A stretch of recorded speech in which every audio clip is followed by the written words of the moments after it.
Okay. What's up, everyone? Sorry for the super unannounced live stream. I hope some of you can still enjoy it.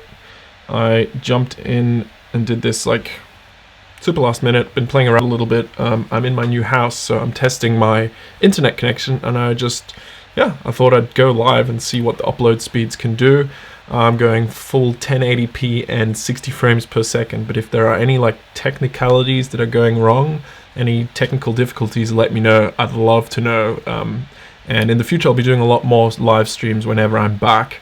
I want to do some live editing, want to talk about gear, just all the live process is so much fun and I love doing it. So yeah, let me know how it goes. Hey, what's up, Mitchell? Hey, Hamza, so cool. So let me know if the quality goes down or up, or, well, if it goes up, it's great, but if it goes down, let me know. I just thought I'm going to jump into some of the photos I shot on a recent trip to Africa, show you how I edit them.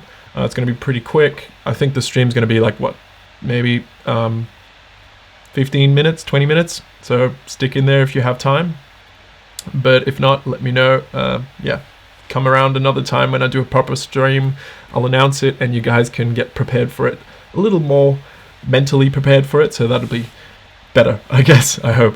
As you guys can see behind me, I've got my little Ursa Mini Pro 4.6K cam ready for action. I've been playing around with it all day. It's winter now in Belgium, so the conditions are really bad, but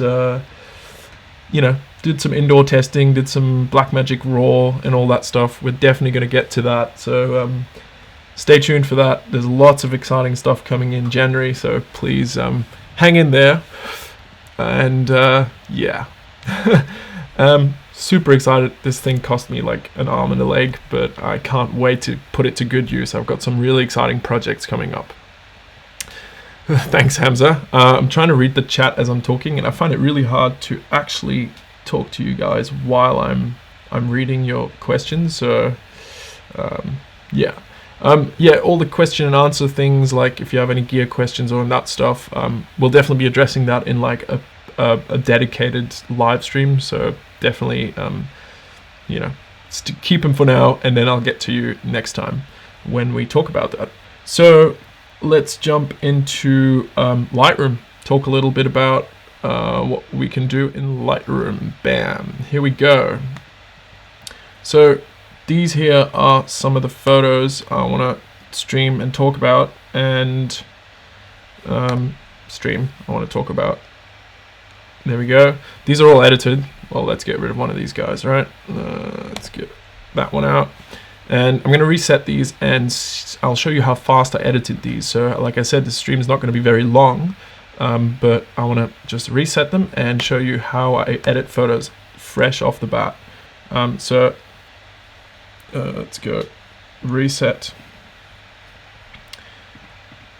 And as you can see, the shot itself was already pretty sweet. That's the edit I went for in the end. And I end up using my presets quite a bit for this stuff. I love my presets, so I'm going to jump in and use rock. As you can see, that already gets us pretty close to what we wanted there color-wise. So I'm going to jump and use that. I'm not too happy with the vignette, so I'm going to drop that vignette, scroll right down, get rid of that. Bam. We obviously need a little bit of contrast here. We need those blacks to come down a little more, and maybe add a little bit of clarity. And now here comes the magic. Press M to get the radial, the graduated filters, and we're going to pull in from the bottom. So I've just got it set to like default, pull down some exposure, just so I know where I'm affecting it. I can also press O to obviously see where my filter's working, but I'll use just this to have a quick one. Whoa, just getting a call. Gotta skip that for a moment. Sorry, Ronnie. And I'll just drop the blacks a little more on that and do the same from the top. So I want a little more glow going on. Obviously, I'm not going to bring down the exposure, but bring it up a bit. And I'm pretty happy with that. Let's see if we can go with the colors a bit. Push a little bit of orange there. There we go. Cool. Gonna take that setting. This is how I would edit these photos if I was coming back from a trip. Gonna take those settings. Obviously I've got lots of similar photos, so a lot of these settings can be applied. I'm not taking my local adjustments, which is like the graduated filters and stuff. So I'm pulling all those out. I'll copy, and let's just reset all of these guys. Reset, and then synchronize all this. Well, no, let's do one by one. All right. So I'm just gonna paste it and see what happens. That is pretty cool. Maybe let's drop the exposure a bit. There we go. That's a simple shot. Again, bring in that gradient from the bottom, just a little bit of darkness, not too much. Gonna drop those blacks again. Bam. Maybe bring a little bit of a glow from the top. I'm using a radial filter in the top. Shift M is the shortcut. And just to enhance that thing. Now, as you can see, the original, the actual original, we had this amazing fog, and then the sunrise was just glowing there. So we actually had some pretty cool conditions. Now I'm going to drop the temperature a little bit to come in and get, I don't want it to look like crazy yellow. It still should be realistic, and that looks pretty good to me. I'm going to say Command C and reset this one. Boom. Bring it in. Man, that's pretty quick and simple. Maybe bring down the exposure a bit. Again, temperature just to control that orange tone a bit. I'm happy with that. Moving on to the next one. And that was the edit I did the other day. Gonna reset it. It was a fairly bright and crazy day, so I'm just gonna drop in my setting from the previous shot and see what happens, and hopefully save myself some time. And as you can see, I can actually save myself a hell of a lot of time here. And I like that it's technically bad light. You know, we're shooting, the sun has come up, we're shooting in harsh conditions, and those shadows are pretty strong, and I'm going to use that, and I'm going to use those shadows to hide detail and add some, let's call it mystery to the shot. I'm going to take those settings in and continue on. I'm just going to jump in quickly to the full screen again so you guys can see me here. And I'm just going to jump into the live chat. Is anyone still watching? Tell me what you think. Yeah, so I see that question. Is there a reason why you're copying settings versus synchronizing? Not really. It's the same thing. The thing is, now that I have the settings copied, I can jump in and basically apply them to different photos. So I might not be using them on the next photo, but maybe later on. So what I could do, I'm going to jump back into Lightroom. Here we go. So if we had lots of photos from here, I'd copy this, right? And then I would go and select a bold range that have the similar lighting conditions, and I would just paste them again. And that could work, right? So I would do that instead of synchronizing. Again, I can synchronize too. There's no big reason why I do it that way or the other way.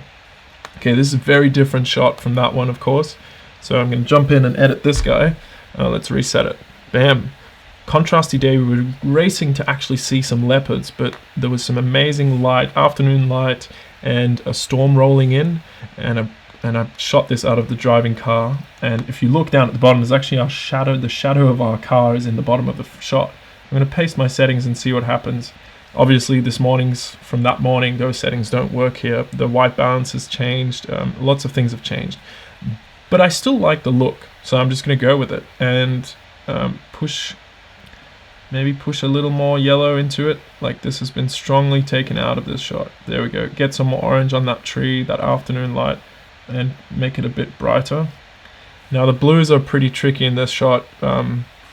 So what I'll do is I'll probably come in with a graduated filter from the top, get rid of my exposure just by double clicking on that, jumping in and reducing the contrast a bit. So I don't want that sky to be as dark at the top. Let's pull this up a little and maybe bring in those whites a bit just to give it a bit more punch, but not that darkness. All right, there we go. That's pretty cool.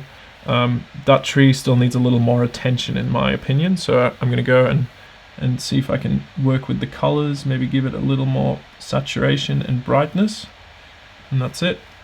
And I'm pretty happy with that as is. So I'm going to copy that setting, good to go, and punch it into the next one, which is Similar situation. I'm going to reset that shot. As you can see, we have that beautiful light, frontal light on the giraffe that really jumps out. So even on the raw file, we can see it's quite strong. So if I'm just pasting those settings, and we really get that punchy effect, right? Obviously, it's a bit underexposed, so we're going to bring up that exposure. My exposure was pretty good, so I'm bringing it back to almost 0, and see if I can cool it down a bit, because I think the whole image felt a bit yellow, a bit too warm. So I'm punching it up a bit and see what we can do. Cool. Let's see what we can do with the sky here. So I'm going to bring in a graduated filter, punch in some contrast, maybe some whites, and bring down those blacks. And there we go. Maybe we can change the temperature a bit from the sky. Whoa. Maybe not such a good idea. So this is trial and error as well for me. I'm pretty happy with that. Very different from what I previously edited, but that's almost impossible to exactly achieve the same edit when you're editing on the fly like this. I'm going to heat it up a little bit. There we go. Happy with that. Cheetah, I'm going to reset it. So we've got this beautiful clean background. We had this amazing opportunity to shoot from below. So we were in a vehicle in a quarry, and there was 2 male cheetahs, and they stopped and were observing the landscape, looking for food upwind. And I decided to, well, I didn't decide this, but we decided to drive down into that quarry, and I got that opportunity to shoot from below. And shooting wildlife from below is amazing because you get those absolutely clean backdrops. So pretty cool. Let's see, maybe see if we can work with a preset. Okay, I still think rock seems to work the best on these wildlife, so I'm just going to start from scratch on this one instead of pasting in my landscape. Bring down a little bit of that exposure, and maybe the split toning is a bit intense on the highlights. It feels very green, so I'm going to bring it down to maybe 10%. So there, I do like that kind of slightly greenish tone in the highlights, but not too much. Yeah, there we go. Maybe bring those highlights down a little more and drop those blacks and shadows. I do like that mysterious, like that half black look on the cheetah is pretty cool. And like this is the original edit I did, so I really pushed the blacks even more here, and I quite like it. So let's go and push those blacks down more. There we go. And that looks pretty good to me. And moving on, we're almost there, guys. I'm gonna reset this guy, and this was shot in the morning as well. One of the other vehicles had found this, and it kind of reminded us of Dead Flay in Namibia. I mean, I've been there, and I know it's a bit different, but it still has that beautiful clean look, those dead trees, and there was some nice texture to work as well, which you can't see in this shot. But going through my mountain preset pack, I mean, a lot of these are pretty aggressive. There we go. Again, rock it is. Since I used that on the cheetah, I'm just going to paste it and see what happens.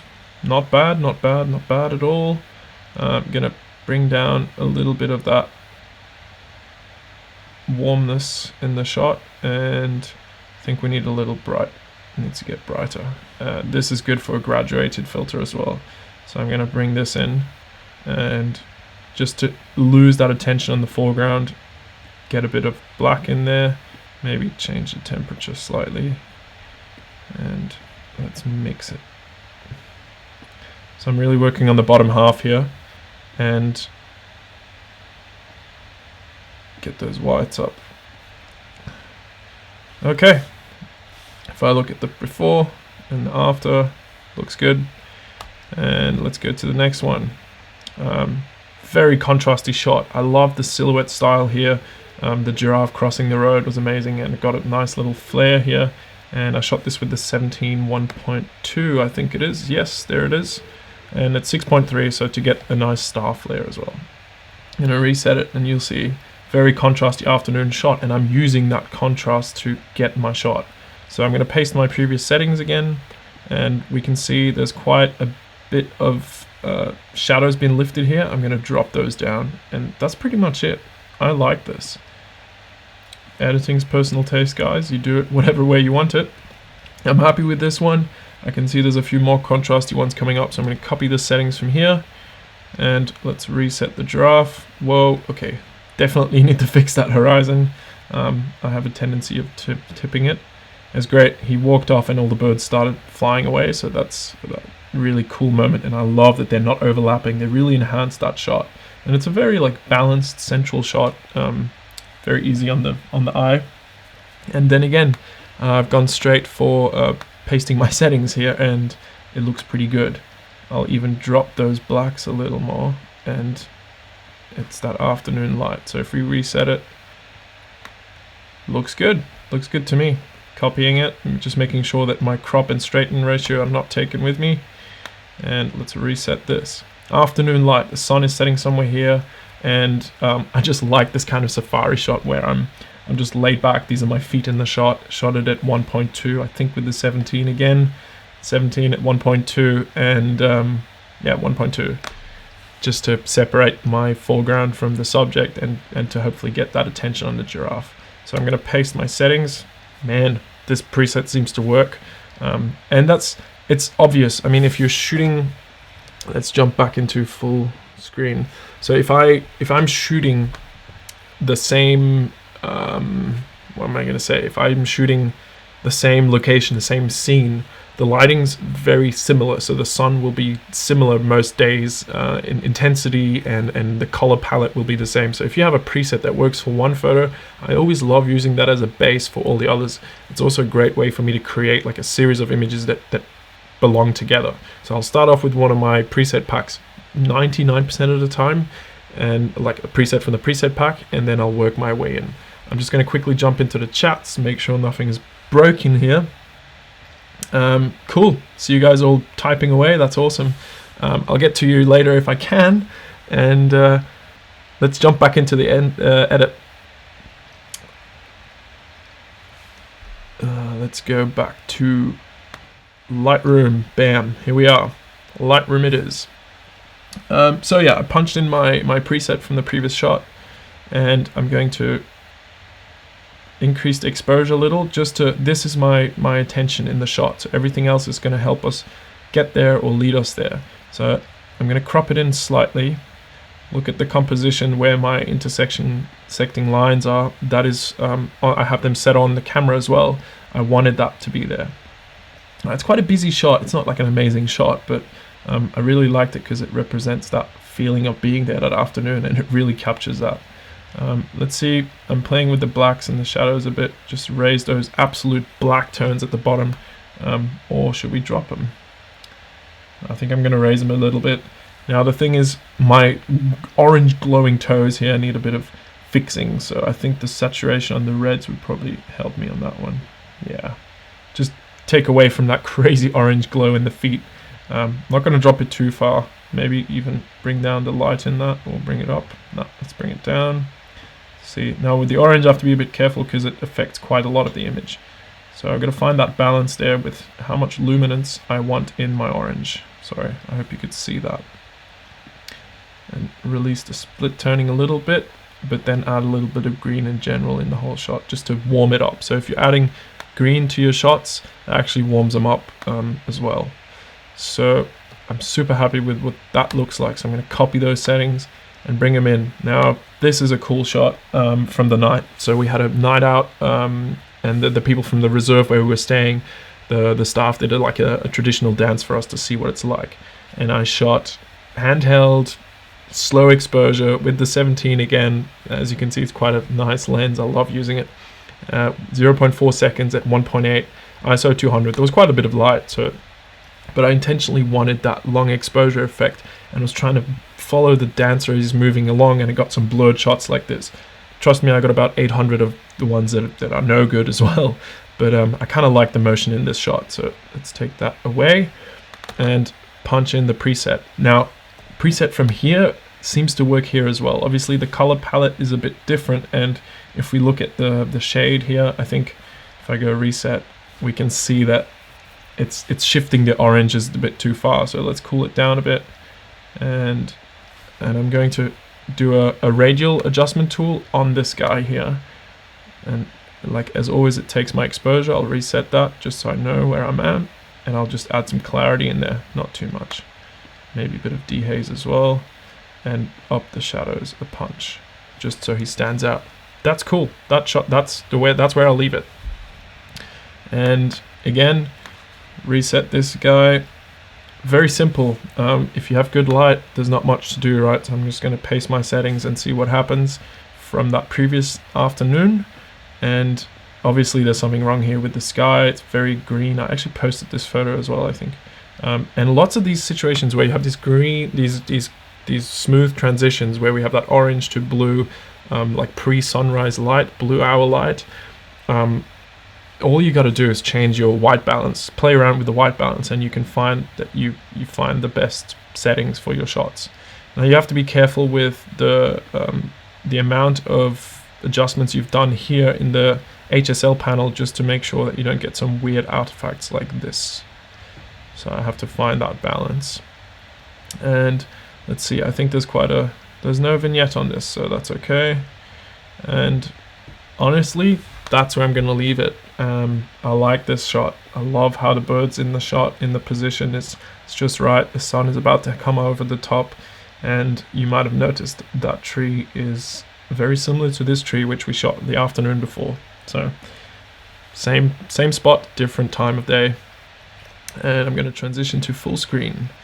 Alright guys, hope you enjoyed it, and I hope you saw something cool. That's the way I edit, so this is less of a tutorial. It's just like as if you're here with me, looking over my shoulder, and hopefully learning a little bit about my work. And a lot of editing I do is, obviously it's been a long time since I've been editing for a long time, so I don't really spend that much time going into detail, unless the photo is like this amazing photo that I really want to get printed or do a lot of stuff with, or sell, or want to spend time on. But a lot of the edits I do, like I said, if they're from a similar location, a lot of the similar presets will work on those shots.